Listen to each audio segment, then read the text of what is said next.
This is Gail Kovac with Gresham Barlow School District, Summer School, High School Credit Recovery, Data Reasoning and Learning Target number 2. I can design a random sampling method for a survey. We want to design a method about, to try and answer this following question. What do the attendees of a large music concert think about the new bathroom facilities? So new bathroom facilities have been installed on the premises, and we want to know what the consumers or what the customers think about it. Are they up to par? Do they need to change? Because ultimately we want to make customers happy and have them return. So we want our facilities in good working order. Now, you might be tempted to just say, why don't I stand at the gate and the first, I don't know, 100 people that walk through the gate, let me just ask them how they feel and then be done with it. That is called a convenience sample because that's pretty easy. You just stand there. You don't have to do a lot of pre-planning or pre-thought. You just wait for people to walk by you and say, hey, can I ask you how do you feel about the bathrooms, right? That might introduce some bias into your data because typically in music concert venues, the seats that are closer are pre-bought, they're assigned, they're more money, and often venues might have a little section at the back called the lawn where it's just open seating grass, and it's kind of first come, first serve. So very often the first people who will show up to concerts are people in this free seating section, the lawn, that are there super early to try and get a good spot. Typically those tickets are really, really cheap, and maybe the people who bought those tickets don't have a ton of money to spend on things like music concerts. So they might have different opinions about the bathrooms than, say, the people in the front center row who paid hundreds of dollars for their tickets. Perhaps the people in the front who paid hundreds of dollars for their tickets are a little bit more picky about facilities and they want bathrooms to be spotless. And maybe the people who don't have a ton of money, I'm not sure, don't really care what the bathrooms look like because they're just stoked to see their favorite band and they could afford tickets. I'm not sure. So we have to think about things like that when we're creating a survey. Often a convenience sample, just the easiest way to get data, is going to give you some inaccurate results. And we call that bias. So maybe, if we sampled that way, everyone would say, oh yeah, bathrooms, whatever. Do they flush? Cool. I love them. They're great.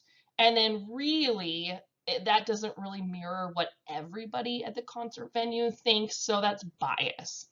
So we want to try and avoid bias as much as possible. So what we would like is a very wide selection of all the different kinds of humans that are coming to this concert and what all of the different groups might think. So for a venue like this, putting these into groups or strata of like concert ticket prices or sections would be a pretty smart idea. If you can make sure that you randomly select a certain number of people from the front rows, maybe from the middle, maybe from the back, then you can get kind of a wider variety of everything. So we are going to put this into different groups. Let's say we are going to, and we definitely want to use a random number generator to pick ticket numbers rather than just people walking in the door. What section are you in? Can I talk to you? So we want to try and get random samples as well. So we're going to divide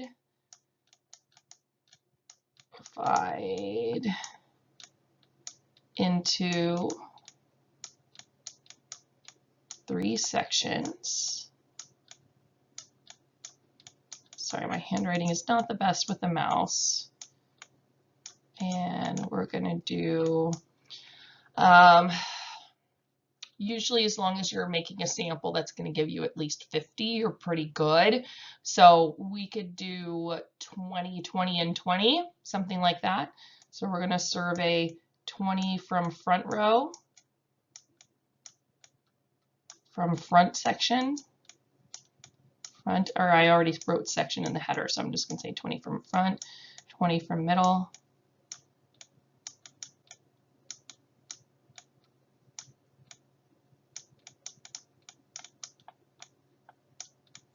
and then 20 at the back.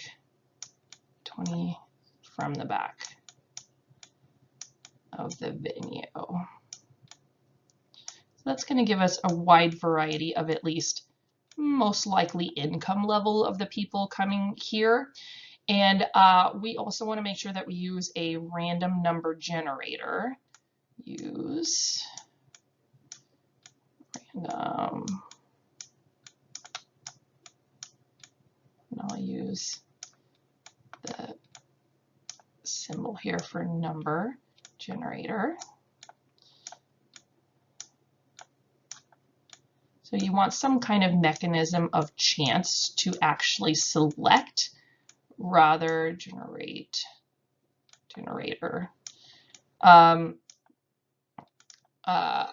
rather than just eeny, meeny, miny, mo. You want to make it completely like mathematically random. So that's like rolling a die or picking numbers or letters or something from a hat, or a random number generator is kind of the best you can get. And those are tons of different ones online or on your phone. So, and we're going to say to select, and we're just going to say ticket numbers. So we are not choosing the people, we are choosing the ticket numbers because all tickets have numbers on them.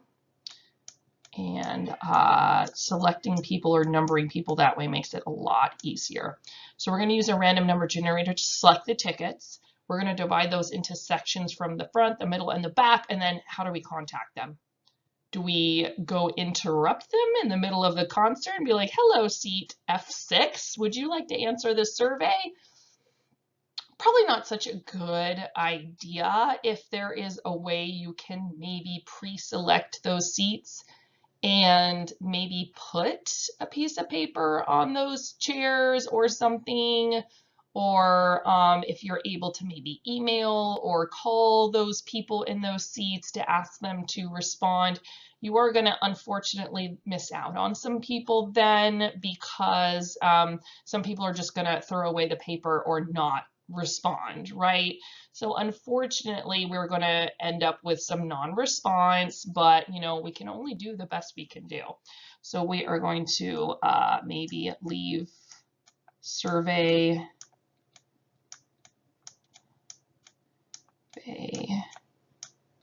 at seats. And then we can also try and email, text, follow-up, right, to try and get everyone to respond.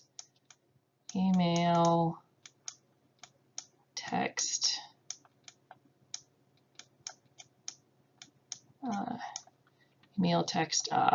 follow-up.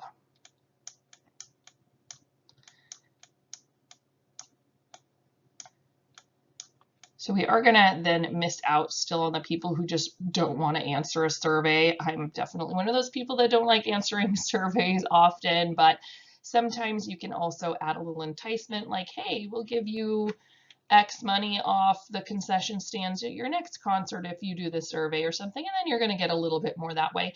There's no perfect survey method ever. You're just going to have issues that come in from all directions, but your goal is to try and minimize it as much as possible. So just to recap, you want to make sure that you think about all these different sources of where bias can pop up or things that can sway your results. You really don't want to do a convenience method of just first come, first serve, because there's going to be problems there. So you want to try and group things into strata, which are like groups, or maybe put them into clusters, which is a little bit of everything together, unlike groups. And then after you do that, make sure that you your selection method is going to be random and not just the first person that pops up or something like that, because you're going to have problems there as well. And then how do you, once those people have been selected, what do you actually do to get the information from them? But honestly, randomization is the most important thing here. It's got to be random. It's got to be random. That is the most important way to get rid of bias in survey results.